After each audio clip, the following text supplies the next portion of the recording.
बिहार में भी अब मसला बढ़ता चला जा रहा है। राबड़ी देवी जहां सीधे तौर पर बजट पर सवाल उठा रही हैं, तो लल्लन सिंह उनके साइन की कला को जानने के लिए ही सवाल उठा रहे हैं।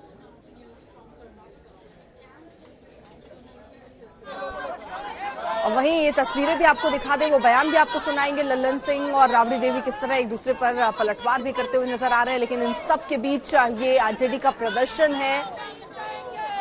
जिस तरह इनका कहना है कि एक झुंझुना पकड़ा दिया गया है, गिरिराज सिंह भी इसको लेकर निशाना साध रहे हैं और जो पैसे बिहार को मिले हैं उसको लेकर अब आरजेडी ये कह रही है कि आखिरकार विशेष राज्य का दर्जा क्यों नहीं नीतीश कुमार ले पाए। नीतीश कुमार ने सरेंडर कर दिया है और आरजेडी इसी को लेकर प्रदर्शन कर रही है। एक आरक्षण का भी मुद्दा जिसको लेकर सरकार को घेरने की तैयारी आरजेडी की। तो जबरदस्त हंगामा विधानसभा में भी देखने को मिला, नारेबाजी हुई, नीतीश के बयान पर भी नाराजगी है। जो महिला को लेकर बयान नीतीश कुमार ने दिया उसको लेकर भी आरजेडी सड़कों पर है। तेजस्वी यादव कहां है, ये भी सवाल पूछा जा रहा है। माना जा रहा है कि वो विदेश यात्रा पे हैं। सुनते हैं किस तरह से सियासी घमासान छिड़ा हुआ है। और राबड़ी देवी जी का तो बजट पर भी प्रतिक्रिया दे रही हैं। दस्तखत तो कितना लंबा करती हैं, वो कभी उनका दस्तखत भी देख लिया कीजिए। तो अब बजट जैसा चीज उनको कहाँ समझ में आएगा। लल्लन सिंह जो बोले हैं कि आप जानते हैं नहीं है मीडिया के लोग कि लंबा दस्तखत करती है। बजट के हाल क्या जाने गई, क्या बोलेगी। महिला का अपमान हुआ। पूछना चाहते हैं लल्लन जी से कि अपना माँ के, अपना औरत के कितना तक पढ़ाए लिखाए हैं कि दूसरा महिला पर आरोप लगाते हैं और सर्टिफिकेट दे तो लेकर दे सर्टिफिकेट। उनका महिला कितना पढ़ी है, उनका माँ कितना पढ़ी है। हम मान सम्मान करते हैं महिला। ये जो बजट आया है बिहार के लिए और पूरे देश के लिए, ये कुर्सी बचाने के लिए आंध्र प्रदेश में और बिहार के दिया है। कुर्सी बचाने के लिए माननीय नरेंद्र मोदी जी अपना कुर्सी बचाने के लिए 2 राज्य के दिए हैं और सब राज्य छोड़ दिए, पूरा देश छोड़ दिए। तो ये तो पॉकेट मिला है, पॉकेट से क्या होगा।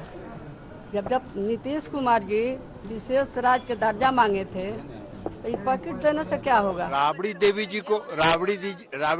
जी का तो बजट पर भी प्रतिक्रिया दे रही हैं। दस्तखत तो कितना लंबा करती हैं, वो कभी उनका दस्तखत भी देख लिया कीजिए। तो अब बजट जैसा चीज उनको कहाँ समझ में आएगा। आइए हम आपको सीधे इस समय लिए चलते हैं। हमारे संवाददाता आदित्य वैभव हमारे साथ जुड़ चुके हैं। आदित्य, बजट पर चर्चा जो होनी चाहिए थी वो अब निजी आरोप प्रत्यारोप और निजी हमलों पर पहुंच गई, इसके पीछे कारण क्या है? जी बिल्कुल, जहां तक बात की जाए तो जहां विपक्ष पूरी तरह से मानसून सत्र के शुरुआत के समय से ही हमलावर था। आपको याद होगा कि मानसून सत्र सोमवार से शुरू होना था, लेकिन एक हफ्ते पहले ही शुक्रवार को ही यहां पर विपक्ष ने एक बड़ा प्रदर्शन किया था और प्रतिरोध मार्च का इसको नाम दिया था और साफ तौर पर इस बात को कह दिया था कि सड़क से लेकर सदन तक एनडीए की सरकार का विरोध किया जाएगा। तमाम मुद्दों की बात की गई थी और सबसे बड़ी बात आपको ये बताएं कि जिस तरह से मानसून सत्र चल रहा है और जिस तरह से यहाँ सियासी बयानबाजी चल रही है, दोनों तरफ से आरोप और प्रत्यारोप की झड़ी लगा दी गई है। और जो ताज़ा बयानबाजी हुई है लल्लन सिंह और राबड़ी देवी के बीच में, वो भी उसकी एक मात्र बानगी भर है। आपको सबसे बड़ी बात ये बताएं कि इस बात का आरोप आज भाजपा के विधायक हरिभूषण ठाकुर बचौल ने भी लगाया था कि जो विपक्ष बात कर रहा है जनता के मुद्दों की, वो विपक्ष क्यों उस समय सदन में नहीं होता।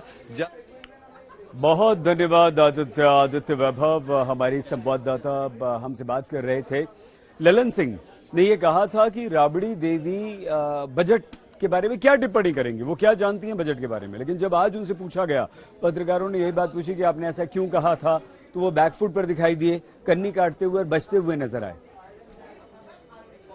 आरजेडी कहने की शर्मनाक है जो आपने राबड़ी देवी जी को लेकर दिया, उस पर अब क्या कहेंगे। सर एक आरजेडी कहने की शर्मनाक है जो आपने राबड़ी देवी जी को लेकर दिया, उस पर अब क्या कहेंगे। सर एक